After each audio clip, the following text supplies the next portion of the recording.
Hello दोस्तों, आज एक ऐसी कहानी लेकर आया हूँ जो कि कहानी अब तक सुने नहीं होंगे। वो कहानी का नाम है छलावा का कहर।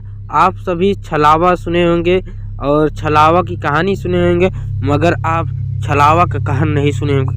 ये कहानी सुनने से पहले अगर अपना भाई का नाम जानना चाहते हैं तो मेरा नाम सूरज सरोज है। आप देख रहे हैं सूरज सरोज की कहानी। हॉरर कहानी ये है एक गाँव की जो है चंद्रपुर के पास के जंगलों में कई दिनों से अजीबो गरीबों की घटनी होती रही है। तो हम शुरू करते हैं कहानी को और तुरंत करते हैं। गांव की चंद्रपुर के पास के जंगल में कई दिनों से अजीब घटनाएं हो रही थी। रात को लोगों को अजीब गजीब आवाज़ें सुनाई देती थी। कोई परछाई उनके पीछे चलती और कुछ ने बताया कि उन्होंने एक अजीबो गरीब प्राणी देखा है जो कभी इंसान लगता था तो कभी जानवर। गांव वालों ने इसे छलावा का नाम दिया था। उस चीज़ को छलावा का नाम दे दिया था गांव वालों ने। गांव के डर का माहौल था। लोग सूरज ढलने से पहले अपने घरों में बंद हो जाते थे।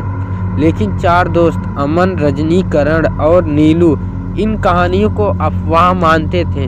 उन्होंने तय किया कि वे रात को जंगल में जाकर सच का पता लगाएंगे। जंगल में जब जा रहे थे उस रात चारों दोस्तों ने जिसे कहते हैं आग वाला डंडा, जो आग जलाकर और वे एक कैमरा लेकर जंगल की ओर रुख किया मतलब वहाँ पर जाने लगे। जब वहाँ पर जाने लगे अमन ने कहा, ये सब गांव वाले की बनाई कहानियाँ हैं, हमें कुछ नहीं होगा। लेकिन जैसे ही वे जंगल के भीतर घुसे माहौल बदलने लगा। पेड़ों की शाखाएं अजीब तरीके से हिल रहा था और ठंडी हवा उनके चेहरे को चीर रही थी। कुछ देर चलते हुए नीलू ने महसूस किया कि कोई उसके पीछे से देख रहा है। उसने पलट कर देखा तो वहां पर कोई नहीं दिखाई दिया। जब वो पलट कर देखी तो उसे कुछ नहीं दिखा, मतलब कोई नहीं दिखाई दिया। तभी अचानक एक चीख गूंजी।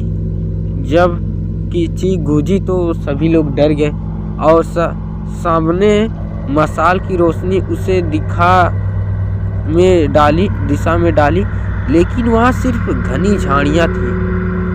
जब छलावा की पहली झलक से वे थोड़ा और आगे बढ़े। जो छलावा को देखने के लिए वो सोचे थे कि अभी कुछ नहीं होगा, चलो और आगे बढ़ते हैं।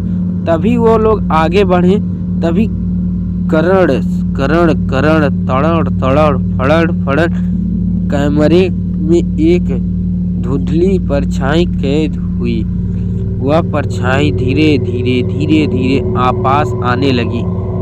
उसकी आंखें लाल थी और शरीर इंसानी, लेकिन चाल भेड़िया जैसी थी। अचानक वह परछाई गायब हो गई। अब चारों को यकीन हो गया कि सच गांव वाले बोल रहे थे कि यहाँ पर छलावा है, मगर वो लोग मान नहीं रहे थे। जब वो लोग देख लिए तो उनकी लोग की तो फट गई। तो मौत का खेल यहीं से शुरू होता है। उन लोगों का मौत यहीं से खेल शुरू होता है। जैसे ही वे वापस लौटने लगे, रास्ता उन्हें बार बार गुमराह करने लगा। जब वो लोग आ रहे थे फिर से वही रास्ता हो जाए। जब वो लोग सोचे थे कि मैं गांव चलूं, वही आ जाए रास्ता, फिर से वही रास्ता आ जाए। उन्होंने बार बार गुमराह करने लग रहा था जैसे जंगल का हर पेड़ उनके खिलाफ साजिश कर रहा हो। उनको सबको लग रहा था कि ये पेड़ हम लोग का साजिश कर रहे हैं, उन लोग का साजिश कर। तभी रजनी चीख पड़ी। उसने देखा कि करण हवा में लटक रहा था।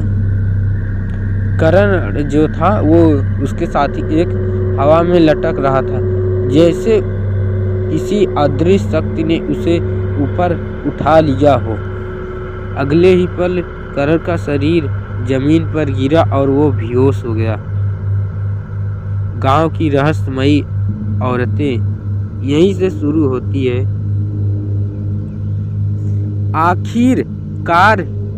आखिरकार तीनों किसी तरह से करण को उठाया और लौटे गांव।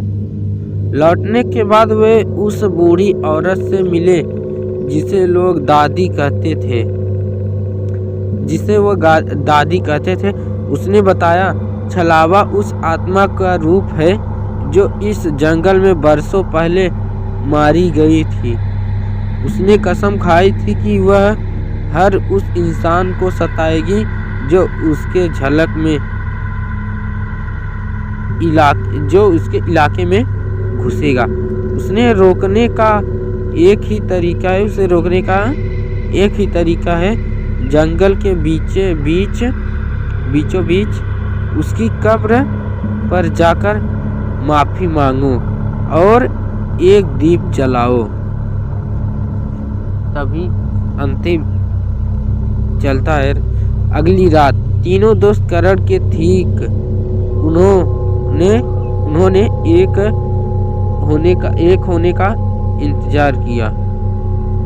बिना जंगल में लौटे उन्होंने कब्र को ढूंढने की कोशिश की और उन्हें दीप जलाया। उसे देखने जैसे ही उसे कब्र मिला ही उन्होंने दीप जलाया और छलावा ने उस पर हमला कर दिया।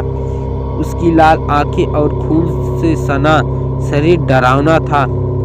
अमन ने हिम्मत दिखाते हुए दीप को कब्र पर रख दिया। छलावा चीखते हुई गायब हो गई।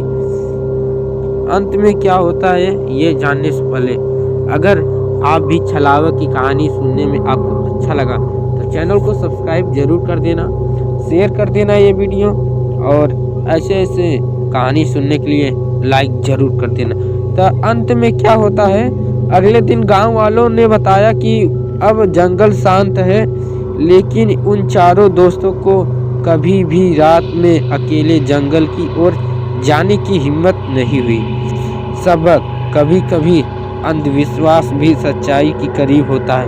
तो आप लोग अंधविश्वास ना करें। तो आपको वीडियो अच्छा लगा होगा तो चैनल को सब्सक्राइब जरूर कर देना, शेयर कर देना, लाइक कर देना।